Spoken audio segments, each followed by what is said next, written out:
என் பேர் ஆஷிதா. நான் திருவள்ளூர் மாவட்டம் கும்மிடிப்பூடி தொகுதியிலேருந்து வரேன். நான் வந்து +2ல் வந்து 575 மதிப்பெண் எடுத்து 3 பாடத்தில் வந்து சென்டம் எடுத்திருக்கேன். இங்கே வந்து நல்ல மதிப்பெண் பெற்ற மாணவர்களை வந்து தளபதி வந்து நல்லா ஊக்குவிக்கிற விதமாக எங்களை அழைச்சிருக்கிறது எனக்கு ரொம்ப பெருமையாக இருக்குது, சந்தோஷமாக இருக்குது. இப்போ நீங்கள் இந்த மாதிரி கஷ்டப்பட்டு எடுத்துருக்க ஒரு மார்க் இந்த மாதிரி ஒரு விஷயங்கள் பண்ணுறாங்க, ரொம்பவே ஊக்கமாக இருக்குது எங்களுக்கு. அடுத்து வரக்கூடிய மாணவர்களும் இதே மாதிரி நல்லா படித்து நல்ல மதிப்பெண் எடுப்பாங்க. இதுக்கு முன்னாடி 2 வருஷம் நடந்துச்சு. அப்போல்லாம் பார்க்குறப்போ உங்களுக்கு இந்த மாதிரி நம்மளும் வாங்கணும்னு எனக்கும் ஆசையாக இருந்தது. நான் வந்து ஃபோனில் மட்டும்தான் பார்த்துருக்கேன், நேரில் வந்து பார்த்ததில்லை. முதல் முறையாக வரேன், எனக்கு ரொம்பவும் சந்தோஷமாக இருக்குங்க. நீங்கள் என்ன சொல்ல போகிறீங்க, என்ன கேட்க போகிறீங்க, அந்த மாதிரி ஏதாவது இருக்குங்களா உங்களுக்கு? தளபதி கிட்ட ஒரே ஒரு ரிக்வெஸ்ட் தான். எங்கள் ஸ்கூலில் வந்து இங்கிலீஷ் மீடியம் இல்லை, அது வந்துதான் 700க்கும் மேற்பட்ட மாணவர்கள் அங்கே படிக்கிறாங்க. அவங்களுக்கு நல்ல பயனுள்ளதாக இருக்கும் இனி வரும் காலங்களில். சரி, இதே விஷயம் 2 வருஷத்துக்கு முன்னாடி கட்சியை ஆரம்பிக்கிறதுக்கு முன்னாடி இந்த விஷயங்கள் செஞ்சாங்க.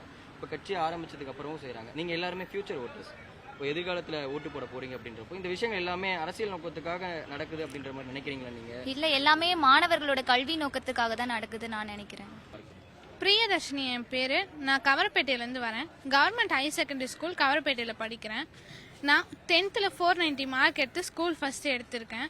எனக்கு நிறைய சப்போர்ட் பண்ணாங்க எங்கள் டீச்சர்ஸ், எங்கள் ஸ்கூலில் எல்லாருமே. மெயினாக எங்கள் கிளாஸ் மிஸ் ரொம்ப சப்போர்ட் பண்ணாங்க. அவங்கள பற்றி நான் கண்டிப்பாக சொல்லி ஆகணும். அவங்க சப்போர்ட் பண்ணதுனால தான் என்னால் இவ்வளோ மார்க் எடுக்க முடிஞ்சுது.